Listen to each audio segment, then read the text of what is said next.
Des experts, des astuces. L'émission complice de votre vitalité. Isabelle Huot.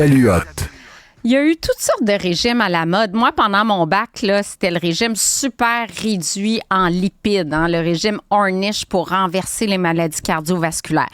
Après ça, c'est tombé, il y a quelques années, ça fait pas si longtemps, le régime paléo, faible en glucides ou cétogène. Mais jamais au fil des dernières années, on s'est dit, il faudrait restreindre les protéines. Au contraire, la plupart des experts ou pseudo-experts aussi, des entraîneurs vont dire, montez vos protéines. Les protéines augmentent la satiété. Il faut mettre plein de protéines dans son assiette.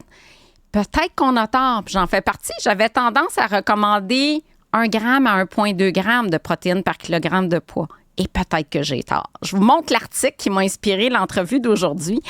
C'est un article publié dans l'Observatoire de prévention de l'Institut de cardiologie de Montréal qui est incroyable parce que moi, je vous invite vraiment à suivre cette tribune-là. C'est fouillé, c'est documenté, c'est rigoureux parce que qui est à la tête de ces articles? C'est le cardiologue Dr Martin Junot qui est exceptionnel. Je vous en parle, je vous en ai parlé tout au long de la saison. Puis j'ai dit, il faut absolument que je reçoive Martin Junot ici à Cube et avant la fin de la saison pour parler de cet article-là, de la place des protéines dans notre alimentation. Parce qu'on en consomme trop, Martin Junot, de protéines ici au Canada? On en consomme trop, mais je dirais on consomme trop de protéines animales. Dans l'article, je l'explique bien. Les recommandations de 0,8 grammes par jour, là, ou 15% de nos calories en protéines, ça comble les besoins de 97,5% des gens. Mais on en consomme pas mal plus que ça. On est à 1,4, 1,5 là. Alors, tant que c'est pas trop des protéines animales, il n'y a pas de problème. Alors, moi, je dirais aux gens, si vous avez peur de manquer de protéines, d'abord, c'est une peur qui est pas fondée parce que c'est difficile, en fait, de pas manger la quantité de protéines requises si vous avez une diète équilibrée. Oui, c'est vraiment difficile. Et dans les données, dans votre article, on rapporte que 85 de la population dépasse le 0,8 g par kilogramme de poids, qu'il y a 25 de la population qui serait dans des quantités très supérieures. Je pense que c'est au-delà de 2 grammes ou au-delà de 1,6 g par kilogramme de poids. Donc, ça fait beaucoup de monde qui serait à risque de développer quelle problématique de santé, là? Parce qu'on parle d'athérosclérose, d'AVC. Oui, ce qui arrive, c'est que quand on dépasse une certaine quantité, le corps est pas capable de les utiliser, les protéines. À un certain niveau, là, ils sont oxydés, puis ils peuvent pas être métabolisés puis transformés en muscles, en enzymes, en hormones, etc., en neurotransmetteurs, toutes des fonctions très importantes. Donc, c'est sûr qu'il en faut. Mais quand on en mange une quantité excessive, c'est plus que... Avant, on disait, c'est perdu, c'est pas grave. Mais c'est plus que ça. Ça a un effet pro-inflammatoire, ça a un effet sur le métabolisme cellulaire qui est pas très bon, notamment au niveau des macrophages. Et sans rentrer dans les détails, ce que ça fait, c'est que ça augmente l'inflammation et ça peut augmenter le risque de maladies cardiovasculaires et de diabète. Alors, c'est quelque chose qui est assez nouveau. Avant, on parlait des lipides. Trop de lipides, puis on le sait, surtout des mauvais gras, ça amène les maladies cardiovasculaires. Trop de sucre ou des mauvais sucres, même chose. Mais on parlait jamais des protéines. C'était comme un aliment béni là qui avait aucun problème. Mais c'est comme dans tout, Dès qu'on arrive à des niveaux excessifs, là, comme toute chose, c'est pas bon. Puis on le savait pas vraiment avant. La bonne nouvelle, c'est que si on mange des protéines plutôt végétales, on n'a pas ces problèmes-là. Mais les Canadiens mangent 2/3 de leurs protéines sous forme de protéines animales. Hein. On Viande a rouge. justement, Dr. Junot, un tableau qui illustre que j'ai pris de votre article. La quantité de protéines, on va chercher 22 de nos protéines dans les viandes rouges, les charcuteries, alors que sont potentiellement cancérigènes, voire cancérigènes dans le cas des charcuteries. Oui, exactement.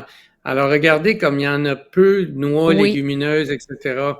Alors, la bonne nouvelle, c'est de dire aux gens, substituer des protéines animales pour des protéines végétales. Par exemple, manger plus de noix, graines légumineuses pour avoir vos quantités de protéines.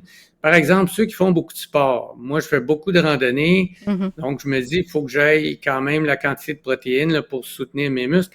Ben, je vais m'assurer de manger des noix, des légumineuses, etc., pour pas manquer de protéines. Puis c'est difficile d'en manquer. Honnêtement, là, si on mange normalement, on obsède un peu sur les protéines. Oui, on a une obsession sur les protéines, puis je pense que j'en faisais partie. Je vais changer mon discours. Je disais pour la satiété, 1,2 g, les personnes vieillissantes pour prévenir la sarcopénie, aller chercher 1,2 g. Je recommandais ça aux personnes de 70 ans et plus. Est-ce que c'est correct. C'est correct. C'est correct, 1,2 g. Vous êtes en bas du seuil de 1,5. C'est probablement autour de 1,5 et plus, mais il y a beaucoup de Canadiens qui sont à 1,6, 1,8, 2, 2,2. C'est 25% des gens. Et encore là, c'est des protéines animales. C'est du bœuf, du poulet, etc. Alors, si vous êtes à 1,2, c'est très bien, mais je vous dirais, essayez de substituer, je dirais aux gens, plus vers les protéines végétales. À ce moment-là, vous n'avez pas le problème dû à l'excès de protéines animales. Pour ceux qui veulent aller un peu plus loin, qui veulent pas lire l'article de l'Observatoire, pour simplifier, c'est que les protéines sont composées d'acides aminés et puis les acides aminés qu'on veut avoir en quantité relativement pas élevée, là, c'est la leucine, la valine et l'isoleucine. Alors, sans rentrer dans les détails, c'est des acides aminés qu'on appelle la chaîne branchée latérale, qui sont pas très bonnes quand on en mange en quantité excessive. Alors, par exemple, la leucine, on commande 3000 mg, mais on en consomme 9 000 par jour. Oui, 9 000 par jour, 3 fois plus. Et ce qui est drôle, c'est que ces acides aminés-là à chaîne ramifiée, les sportifs ont tendance même à prendre des suppléments de ces acides aminés-là pour diminuer la fatigue musculaire. Puis là, on vient de déjouer un mythe là, que les sportifs doivent prendre des shakes ou des laits frappés protéinés parce que dans l'article, justement, vous rapportez que les besoins, même s'ils sont augmentés, c'est tellement peu qu'un repas qui apporte 18 grammes, voire 25 grammes de protéines pour une personne un peu plus âgée suffit. Alors, 18 grammes de protéines sur un sandwich au thon, là, ça se fait très, très bien. On n'a pas besoin de manger un steak de 8 onces là, pour rencontrer les besoins. Il y a un tableau également qu'on a où on peut comparer l'apport en protéines selon les régions du monde parce qu'on devrait s'inspirer notamment de l'Inde, des pays d'Asie qui consomment davantage de protéines végétales. Oui. Absolument. Et voyez, l'Amérique du Nord, dont le Canada, là, on est vraiment les pires en termes de quantité de protéines consommées et surtout de protéines animales. C'est 2/3 protéines animales, alors que vous voyez l'Inde, il y en a très, très peu. Alors, de protéines animales, je veux dire. Alors, ça revient, je pense qu'on dit depuis longtemps qu'il faut avoir plus d'alimentation végétale sans devenir nécessairement végétarien, mais de diminuer notre consommation de protéines animales, de viande. Puis ça, les Québécois ont un peu de misère avec ça. C'est le mythe qu'il faut un gros steak pour être sportif, là, je l'entends tous les jours, là. Les jeunes... c'est l'homme de 30 ans là, qui fait beaucoup de sport. Moi, j'ai besoin de mon gros steak. Il peut bien en manger 2 par jour. Ça sert absolument à rien. Puis en plus, c'est nocif. Je veux dire, c'est trop.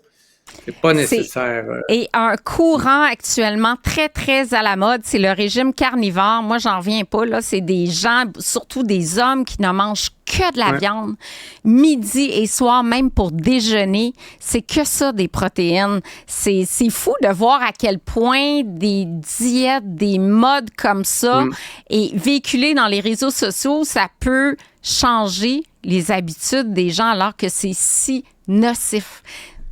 Oui, tout à fait. Pour revenir au café, hein, je suis d'accord avec vous. Il y a une centaine d'études au moins qui montrent que le café a non seulement pas un effet négatif, mais un effet légèrement positif sur la prévention des maladies cardiovasculaires si on n'abuse pas. Alors, à 4 tasses par jour là, et moins, il n'y a aucun problème. Même, c'est bon, il y a des antioxydants, des polyphénols, c'est plein de bonnes choses, le café. Évidemment, si on en prend une quantité industrielle, puis comme vous disiez, avec du gras et du sucre dedans, là, c'est autre chose.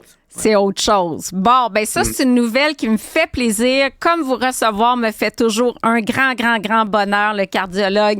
Une sommité, Martin Junot. J'invite vraiment les auditeurs, téléspectateurs à la télé aussi, d'aller fouiller sur ce site de l'Observatoire de la prévention de l'Institut de cardiologie de Montréal.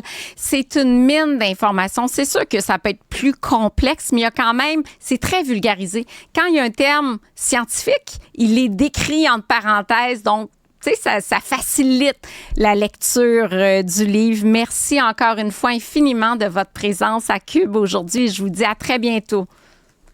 Merci beaucoup. Merci. Au revoir.